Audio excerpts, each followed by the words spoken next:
My sister stole my identity while I was in the hospital, and nobody believed me until it was too late. The first thing I saw when I woke up from my coma was my sister crying beside my hospital bed. At the time, I thought those tears meant she loved me. Now I know she was terrified I might remember what she'd done. 3 years ago, I was in a near-fatal car accident during a snowstorm. A truck lost control on black ice and hit my car head-on. I don't remember the impact itself. Honestly, my memories from that entire week feel fragmented and unreal. But according to doctors, I was unconscious for almost 11 days. Broken ribs. Collapsed lung. Severe concussion. My family genuinely thought I might die. At the time, I was 32 years old. Single. Worked as a financial consultant. Had decent savings, good credit, and a quiet but stable life. And my younger sister Ava had always been complicated. That's the nicest way I can describe her. Growing up, Ava constantly struggled financially. Not because life treated her unfairly. Because she made terrible decisions repeatedly. Credit card debt. Impulse spending. Short-lived business ideas. Dating toxic men who drained her emotionally and financially. Meanwhile, I was the responsible sibling. The dependable one. The family fixer. And honestly, that dynamic slowly poisoned our relationship over the years. Because eventually people stop seeing responsible family members as humans. They start seeing them as resources. Still, despite everything, I loved Ava. I paid her rent multiple times. Covered emergency bills. Loaned her money I never got back. And every single time she promised, "I'll pay you back eventually." She never did. But none of that prepared me for what happened after my accident. When I finally got discharged from the hospital, something immediately felt wrong. Small things at first. My phone had been reset. Several banking apps were disconnected. My email passwords didn't work anymore. At first I assumed everything happened because of the accident chaos. Until my bank declined my card at a pharmacy. I remember standing there embarrassed while the cashier awkwardly repeated, "Sorry, it says insufficient funds." Impossible. I had over $40,000 in savings at the time. That same day I logged into my bank account from home and nearly had a panic attack. Almost all my money was gone. Not transferred all at once. Slowly drained over days. Thousands here. Thousands there. Wire transfers. Online purchases. And the worst part, the transactions occurred while I was unconscious in the hospital. At first I genuinely thought my identity had been hacked randomly. Then I noticed something horrifying. One of the transfers was sent directly to Ava. My stomach physically dropped. Still, part of me refused to believe it. I called her immediately. The second she answered, I knew something was wrong.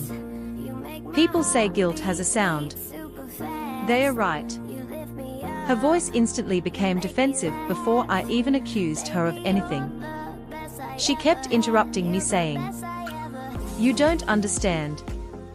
I was going to explain. I needed help. Help? She stole nearly my entire savings account while I was unconscious. I drove straight to her apartment shaking with rage. And honestly, part of me still expected this to somehow be a misunderstanding. Instead, I walked into a completely remodeled apartment. New furniture. Huge television. Designer bags. Expensive decorations. It looked like someone won the lottery. And suddenly everything clicked. Ava started crying immediately. According to her, it started small. She initially used my phone while I was hospitalized to access one emergency transfer because she was behind on rent. Then she realized nobody was monitoring my accounts closely. So she kept going. And going. And going. Apparently she convinced herself she deserved some of my money after always living in my shadow. That sentence genuinely stunned me. Because somehow my near-death experience became, in her mind, an opportunity for revenge. Then came the part that completely shattered me emotionally. My mother defended her. Not entirely. But enough. She actually said, Ava panicked financially. She wasn't thinking clearly. I remember staring at my own mother, unable to process reality. Because apparently stealing from your unconscious sibling becomes understandable if you cry enough afterward. Things escalated quickly after that. I reported the fraud immediately. And suddenly my entire family exploded into chaos. Some relatives sided with me. Others accused me of destroying Ava's life by involving police. Destroying her life. She stole almost everything I had while I was lying unconscious in a hospital bed. But somehow I became the villain for refusing to quietly forgive it. That realization permanently changed how I see family loyalty. Because some people don't actually care about right or wrong. They care about keeping the peace at any cost. Even if that peace requires sacrificing you. The investigation uncovered even worse details. Not only had Ava drained my savings. She opened credit cards in my name too. Maxed out loans. Online gambling charges. Luxury purchases. By the time everything surfaced, my credit was completely destroyed. I couldn't even qualify for basic financing anymore. And while I was trying to recover physically from a coma, I suddenly had to fight financially for my entire identity back too. Honestly, that period nearly broke me mentally. I stopped sleeping properly. Started having panic attacks constantly. Developed intense paranoia around money and trust. Because betrayal from strangers hurts. But betrayal from family rewires your brain permanently. The worst part was how manipulative Ava became once consequences appeared. One day she showed up crying outside my apartment saying, "You're ruining my future over money." Over money. As if she hadn't stolen years of my financial stability. At one point she even claimed stress caused her actions because she always felt inferior to me growing up. And honestly, for a few terrifying moments, I almost felt guilty. That's how manipulation works inside families. They train you to carry responsibility for other people's choices. Thankfully, my therapist immediately shut that down. I'll never forget what she told me. Compassion for someone's pain does not require accepting their abuse.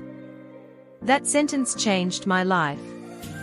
Eventually, Ava was formally charged with fraud and identity theft. And watching my own sister enter a courtroom in handcuffs was one of the most surreal moments of my life. Not satisfying. Not triumphant. Just deeply tragic. Because despite everything she did, part of me still mourned the sister I thought I had. The trial itself exposed horrifying details. Apparently, Ava genuinely believed I'd eventually forgive her because family always forgives.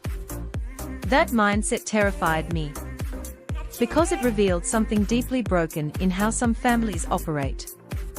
The closer you are to someone, the more entitled they feel to hurting you. Ava eventually accepted a plea deal to avoid prison time. Probation. Restitution payments. Mandatory counseling. My mother begged me repeatedly to help reduce the punishment. I refused. And honestly, that decision cost me several family relationships permanently. Certain relatives still view me as cold-hearted. But here's the truth nobody likes talking about. Holding abusive people accountable often makes you look cruel to enablers. Especially inside families. For nearly 2 years afterward, I barely spoke to anyone related to me. I rebuilt my finances slowly. Repaired my credit slowly. Rebuilt my mental stability slowly.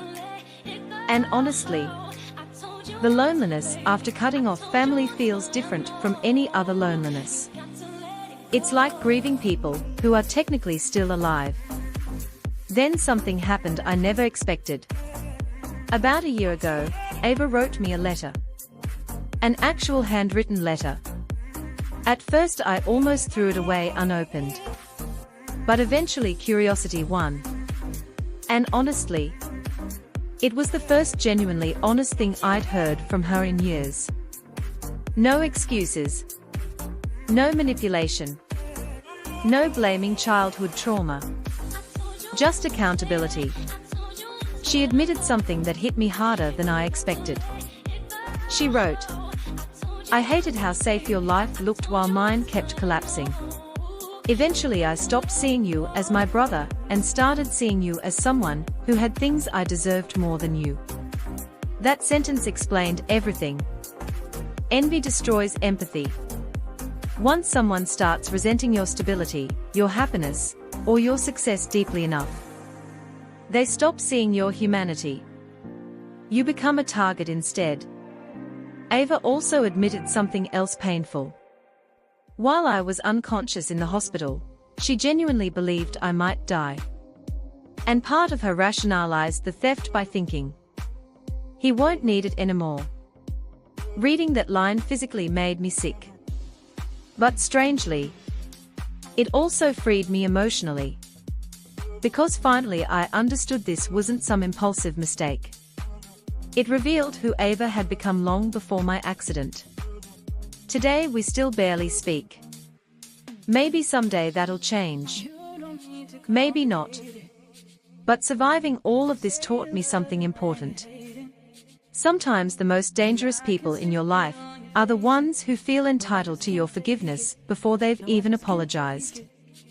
And honestly, family betrayal cuts deeper than almost anything else because it doesn't just destroy trust. It destroys the place you thought trust lived safest.